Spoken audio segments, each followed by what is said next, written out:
नमस्कार, आप देख रहे हैं स्वतंत्र स्तंभ न्यूज़। सच्चाई देश की गलियों से। आइए डालते हैं नजर आज की ताज़ा खबर पर। डीएम राजेंद्र पेंसिया ने वक्फ संपत्ति पर दिया बड़ा बयान। बताया, मुरादाबाद जब जिला था तब का वक्फनामा सौंपा गया। चारों ओर 4 किलोमीटर तक संपत्ति बताई गई। फर्जी अभिलेखों की जांच की जाएगी। ब्यूरो रिपोर्ट, स्वतंत्र स्तंभ न्यूज़। स्वागत है। और ये आज की जो पीसी है, ये एक का प्रतिनिधिमंडल जिसने अभी रिसेंटली यहाँ पे विजिट की थी, उसके बाद में कुछ कागज दिए थे, तो मैं डीएम सर से अनुरोध करता हूँ कि उसके बारे में थोड़ा ब्रीफ करने का कष्ट करें। वर्तमान में जो विवादित धर्म स्थान है उसके सामने सत्यव्रत पुलिस चौकी का निर्माण हो रहा है। उस पुलिस चौकी के विषय में एक हमें उर्दू के अंदर डॉक्यूमेंट मिला था।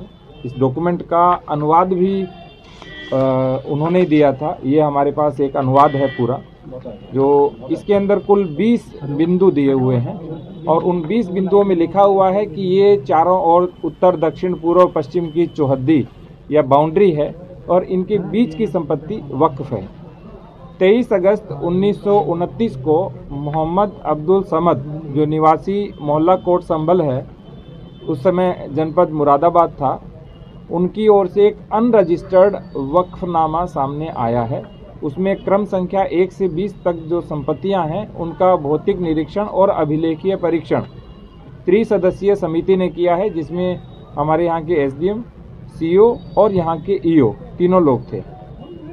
इसमें जो सबसे प्रमुख बात है वो है कि अभी तक किसी भी व्यक्ति ने कोई भी आवेदन हमको यह नहीं दिया है कि यह हमारी संपत्ति है, अर्थात कोई प्रभावित और विधिक पक्षकार हमारे सामने अभी नहीं आए हैं। दूसरी बात, जिस स्थान की बात की जा रही है उस स्थान के अंदर जो संपत्ति कहते हैं दर्ज है वो 18, 19 और 20 संख्या पर है और वर्तमान में उस जगह की किसी भी प्रकार की कोई भी व्यक्ति वहां निवास करता है, उस नाम से कोई निवासित रहा है या वो गाटा संख्या जिसका उल्लेख किया गया है उसका किसी भी प्रकार से कोई भी साक्ष्य नहीं है।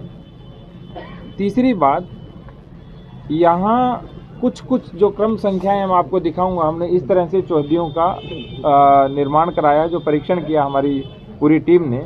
उन्होंने देखा कि जो क्रम संख्या 9 के ऊपर एक अंकित चौहद्दी है, तो ग्राम बिछोली तथा शेर खां सराय दोनों के बीच की दूरी 4 किलोमीटर है और बीच की 4 किलोमीटर की पूरी भूमि उसके अंदर वक्फ के रूप में लिखी हुई है, जो अनरजिस्टर्ड, बिना आवेदनकर्ता और बिना किसी स्वामी के है। दूसरा, कोई भी भूमि जब वक्फ की जाती है तो उसमें स्वामित्व का उल्लेख अवश्य होता है। इसमें किसी प्रकार के कोई भी स्वामित्व का उल्लेख नहीं है। तीसरी बात, वर्तमान जो भूमि है वहाँ पर कोई मकान स्थायी अस्तित्व में नहीं है। किसी प्रकार के जो नाम दिए गए हैं उस प्रकार के नाम भी वर्तमान में अस्तित्व में नहीं है। तो इससे ये प्रश्न चिन्ह उठता है कि जिस भूमि की बात की जा रही है, जो वक्फ की गई है, उसकी वास्तविकता क्या है। किसी ने अभी इसके विषय में हमें अवगत नहीं कराया है। उस वक्फनामे को देखें तो जनपद संभल की हजारों बीघा भूमि का बैनामा कर दिया गया है, जबकि मोहम्मद अब्दुल समद की अपनी संपत्ति का उसमें कोई उल्लेख नहीं है। उस वक्फनामे में यह भी लिखा हुआ है कि अपनी संपत्तियां मदरसे के निर्माण हेतु दे रहा हूं। तो क्या कोई व्यक्ति हजारों बीघा भूमि मदरसे के निर्माण हेतु दे रहे हैं? तो 1 से लेकर के 20 तक की संपत्ति में कहाँ मदरसा बनना है, कौन सा मदरसा बना है और किस तरह से उस मदरसे का निर्माण होगा, उसका कोई उल्लेख नहीं है।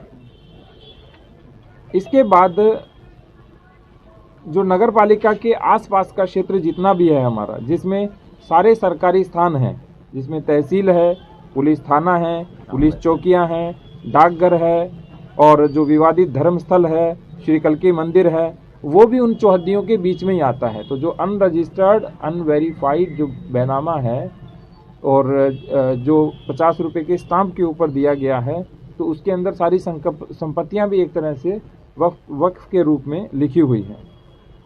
मान लीजिए कि किसी ने वक्फ किया भी होगा, मान लेते हैं, हालांकि वो अनरजिस्टर्ड है, कोई प्रमाणित नहीं है, तो भी जो वक्फ अधिनियम है 1995 उसकी धारा 56 कहती है कि कोई भी वक्फ संपत्ति का विक्रय नहीं हो सकता है। तो अभी यह भी संज्ञान में आया है कि इस के आधार पे हमारे यहाँ कोई रजिस्ट्री नहीं हुई, लेकिन मौखिक रूप से और एग्रीमेंट के आधार पे खूब सारी संपत्तियों का क्रय विक्रय भी हो रहा है।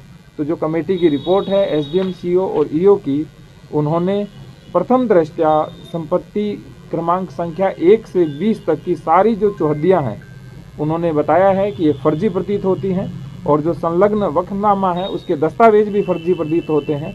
और सबसे बड़ी बात, इसके संबंध में आगे की कार्रवाई कप्तान साहब के माध्यम से हम करेंगे और जो भी विधिक कार्रवाई और वैधानिक कार्रवाई होगी वो की जाएगी। कप्तान साहब।